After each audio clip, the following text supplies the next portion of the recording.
Hey guys, Joel's coming at you with another reasoning session, and today I'm going to be talking about the nature of the Logos and how this actually relates to the story of the historical Jesus. Come now and let us reason together. Come now, we can talk it over. Now, you don't have to be a real genius with a whole lot of insight to know that when you're reading these stories in the ancient scriptures, that they're talking about more than just a literal interpretation. But mind you, that literal interpretation is one level of the puzzle. There are actually 4 levels as you go through the layers of interpretation. And then, actually, once you get to the deepest 4th level, working your way back through those preceding 3 levels, give you a total of 7 levels, which designate the total of 7 seals that seal up this book. But I'm not going to get into that in this video. I'm just going to talk about the Logos, the data, the conscious essence that gives rise through the source field of quantum physics to create all physical realities and all timelines in all past, present, and future, in this reality and also in other physical dimensions. So the main text I'm going to be drawing on are the opening verses of the Evangelion of St. John, starting right at the beginning. A very good place to start. We read, "In the beginning was the Logos, and the Logos was with God, and the Logos was God." Now that word Logos is translated as word, but it can also mean data or just idea.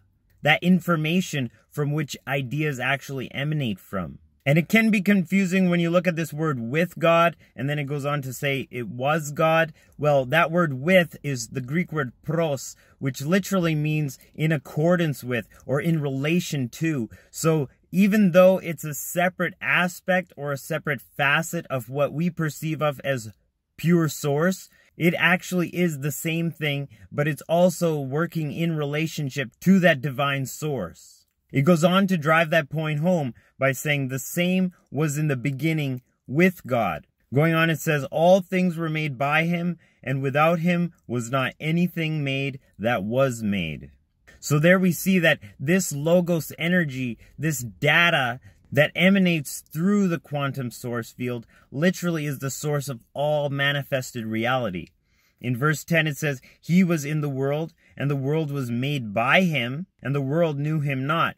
So this energy is in the world, and it gives rise to all that we see in our physical reality. But we as egoic physical beings can't comprehend the wholeness of what this energy literally is. Because it transcends the ego. It transcends the limits of physical dimensions. And it literally gives rise to not only this dimension, but all other dimensions that we can't even fathom in this life. Goes on to say, he came unto his own, and his own received him not. But as many as received him, to them gave he power to become the sons of God, even to them that believe on his name. And that name literally is the identity, the authority of which this force exercises its action into creation. Verse 14 specifies, and the Logos was made flesh and dwelt among us, and we beheld his glory, the glory as of the only begotten of the Father, full of grace and truth. And that's literally alluding to the historical Jesus. But what is the nature of this historical story? This is actually an essence which can't be embodied into literalism, because it's a link in the gap between this energy that actually came in and embodied a body. Like, it's the spirit that embodies the body. It's not like it's just another person. There's a spirit that came in and literally was born as one of our species in order to redeem this entire bloodline. It's a genetic contract, and it has to do with the difference between what this energy manifests and how our own egos as humans, born as humans, manifest. There's a difference here, and that's where the true power lies. But if it never occurred in this blood covenant with our species, then we'd have no power to claim the Logos. That's the whole crux of what gives us the rise to actually say that we can use this to our advantage. So John says in his first epistle, "And every spirit that confesses not that Jesus Christ is come in the flesh is not of God. And this is that spirit of Antichrist, or what is going against the very living Logos. It's trying to usurp this authority and put it into some kind of, etheric or some kind of non-physical realm. But literally, we are physical beings, and it's through harnessing the physical facet of what Source emanates that we can actually step into that power and start being those physical beings of power in this physical dimension. Whereof you have heard that it should come, and even now already is it in the world. And then he goes on to say, you are of God, little children, and have overcome them, because greater is he that is in you than he that is in the world. He's talking about the power of the living Logos. That power literally obliterates all evil. Evil cannot even stand in the same space as this living essence. And if you want to know the nature of this divine Logos, in its true essence, physically, we go to the book of Revelation at the very end when he shows up in all his majesty. This is from chapter 19.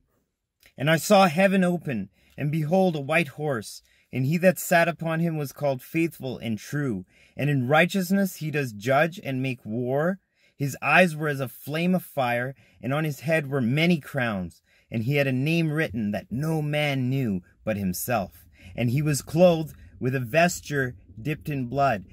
And that represents the actual physical body that he embodied, the vesture being that garment that he put on. And his name is called the Logos of God. And the armies which were in heaven followed him upon white horses, clothed in fine linen, white and clean. That symbolizes, we lose the baggage and all that stuff that's holding us back from this physical reality, and we step up and we literally embody pure essence, white and clean. And out of his mouth goes a sharp sword. And again, that sword is a reference to the divine Logos, the word which penetrates even to the division of joint and marrow, discerning the very thoughts and intentions of man. That with it he should smite the nations, and he shall rule them with a rod of iron. And he treads the winepress of the fierceness and wrath of Almighty God. And he has on his vesture and on his thigh a name written, King of Kings and Lord of Lords. So that's what we're talking about when we're talking about the divine essence of the Logos. This is what's embodied in this energy, but it transcends a physical historical story because it's way more than that. Sure, that's one level of the puzzle, but man, things literally go way beyond that. Way beyond that. It's only when we step into that and ask that energy to literally direct our lives that we're able to move forward that way through that energy. It's that energy that will lead us to the right situations, circumstances, the thoughts that will bring us there and give us the strength to perform the actions needed to unfold those events. But that energy will bring us to a utopia that we couldn't even imagine in our own physical egos, way beyond anything we can imagine. So that's what I want for you guys. That's what I want for all of us, because as we step into this energy, we literally embody this world from the inside out and manifest it. And then we can experience it, not just us, but other people around us. We can influence others with this divine light and really take this world back for Source, really manifest the world that we knew we were deserving of all along. So stay optimistic and tap in, because it's in all our potentials to achieve this. I love you guys from the bottom of my heart. I really do.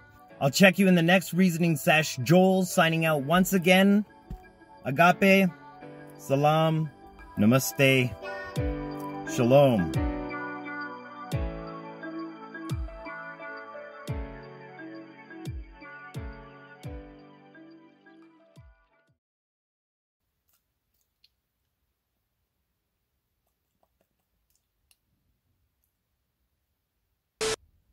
I'm parked here in the back, and there's some dude emptying like some garden soil in his garbage bin.